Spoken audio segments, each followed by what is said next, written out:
Saludos a todos, les habla la profesora María Gabriela Castro y el día de hoy vamos a hablar sobre un tema importantísimo y súper interesante llamado la complejidad del paciente polimedicado. Vamos a tener en cuenta ciertas consideraciones farmacológicas que debemos emplear nosotros como odontólogos, tomando en cuenta los cambios fisiológicos producto de la tercera edad, las interacciones medicamentosas que pueden ocurrir en estos pacientes con enfermedades sistémicas.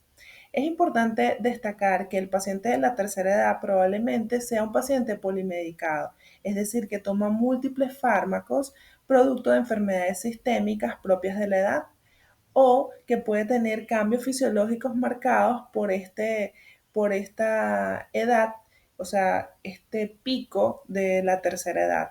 O pueden haber interacciones medicamentosas que son fármacos aplicados para el control de las enfermedades que ya tienen de base. Y esto va a originar ciertos riesgos, por supuesto, mayores en estos pacientes.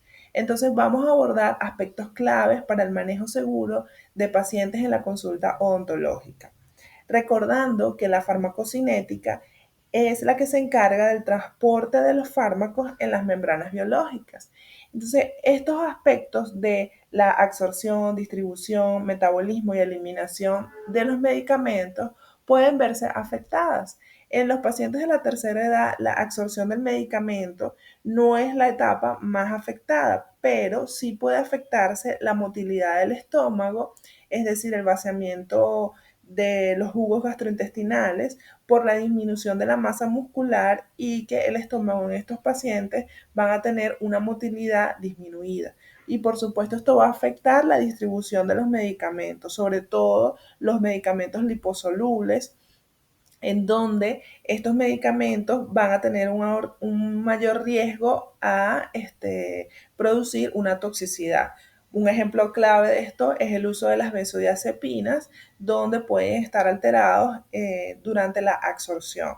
Y en cambio, los medicamentos hidrosolubles, quiere decir estos que se pueden disolver fácilmente en el agua, estas concentraciones plasmáticas van a ser más altas debido a que estos pacientes pueden tener una disminución en el agua corporal.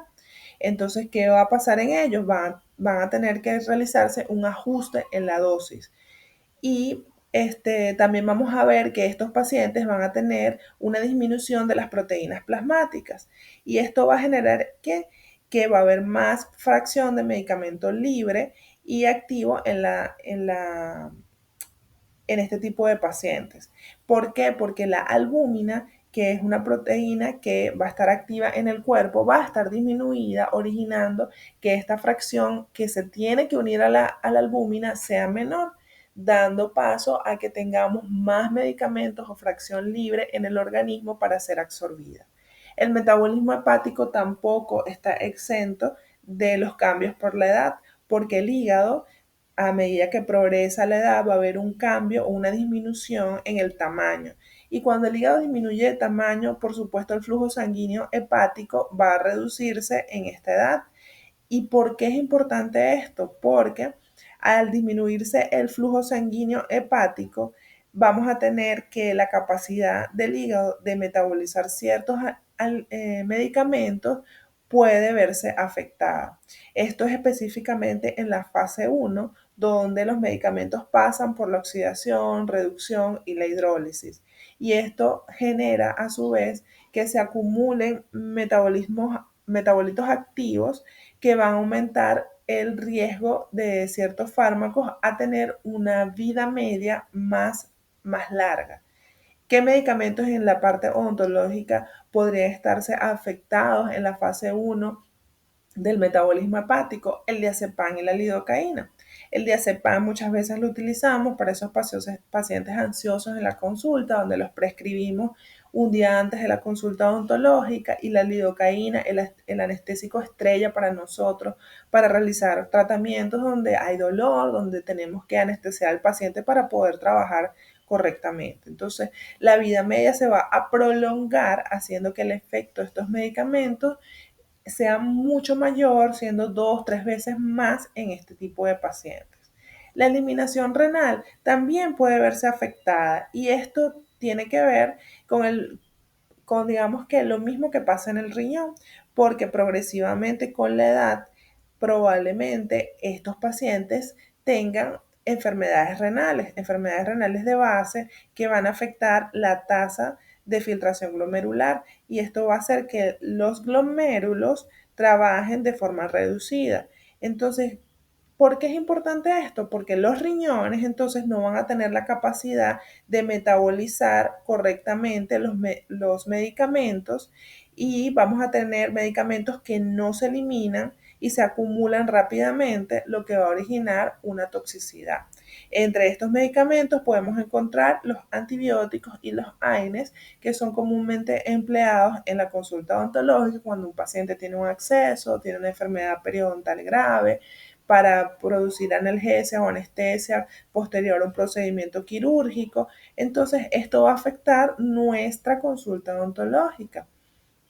La farmacodinamia va a estar también afectada. ¿Por qué? Porque va a haber una mayor sensibilidad de los receptores y esto produce que existan efectos adversos. Especialmente tenemos que tener cuidado con aquellos medicamentos utilizados para deprimir el sistema inmunológico o los hipotensores porque puede producir caídas o picos demasiado bajos de la tensión de los pacientes, una sedación demasiado profunda y esto afecta el ritmo cardíaco del paciente. Puede ser que el paciente no despierte correctamente de la anestesia posterior a la intervención quirúrgica.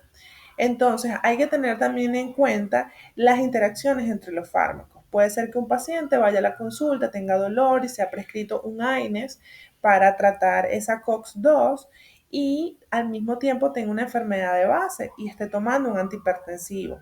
Entonces, estos dos medicamentos pueden tener una interacción negativa. Por ejemplo, el uso de los macróligos o de la warfarina, que es un anticoagulante, un antiagregante, puede haberse afectado en un paciente que tenga una enfermedad de base. Entonces, estas interacciones van a tener consecuencias, por supuesto, negativas, van a generar sangrado, un fallo de los órganos, que las enfermedades de base se compliquen. Imagínense un paciente que tiene una insuficiencia renal y les estamos mandando una insuficiencia cardíaca y les estamos indicando un AINES. Va a empeorar esa enfermedad. Entonces, para no caer en estas consecuencias negativas, nosotros recomendamos el uso de los criterios BIR. Los criterios BIR son unos criterios que están estandarizados que se aplican en pacientes de la tercera edad para evitar el uso inapropiado de fármacos o cuando usted medica a un paciente y ya tiene una enfermedad de base y está medicado, la interacción de esos medicamentos se asegura. Entonces, por eso es importante, yo los invito a consultar estos criterios para tener una base sólida y poder atender a estos pacientes de forma segura. Las enfermedades cardiovasculares están presentes en una alta tasa en los pacientes de la tercera edad. ¿Y por qué es importante saber esto? Porque podemos tener problemas a veces con los antiagregantes o los anticoagulantes que el paciente ha estado usando de manera rutinaria para su enfermedad de base. Y esto va a hacer que algunos pacientes tengan un sangrado más elevado o que por el contrario necesitamos formar un tampón hemostático posterior a una cirugía y estos antiagregantes van a disminuir la formación de ese tapón. Entonces debe evaluarse qué medicamentos está tomando el paciente.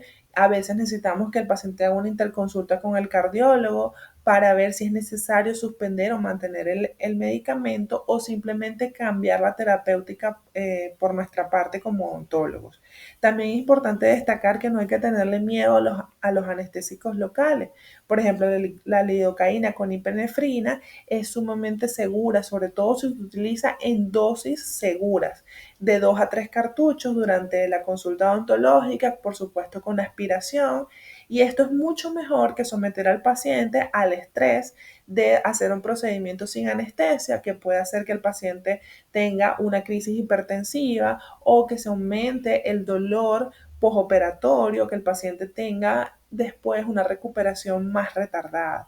Entonces, también tener en cuenta que estos pacientes con enfermedades cardiovasculares se debe utilizar los AINES, pero con suma precaución, porque estos van a afectar de forma indiscriminada la COX-1 y la COX-2.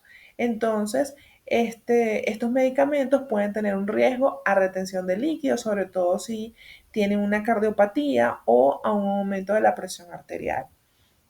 Entonces yo quiero dejarles algunos puntos claves y es que el paciente polimedicado necesita una evaluación farmacológica exhaustiva. Usted debe sentarse en la consulta odontológica y tomar un tiempo para escuchar y anotar qué medicamentos está tomando el paciente y analizar los posibles cambios farmacocinéticos que pueden tener estos medicamentos y los efectos adversos que puede producirse en estos pacientes, sobre todo si usted va a prescribir algún medicamento en este tipo de pacientes.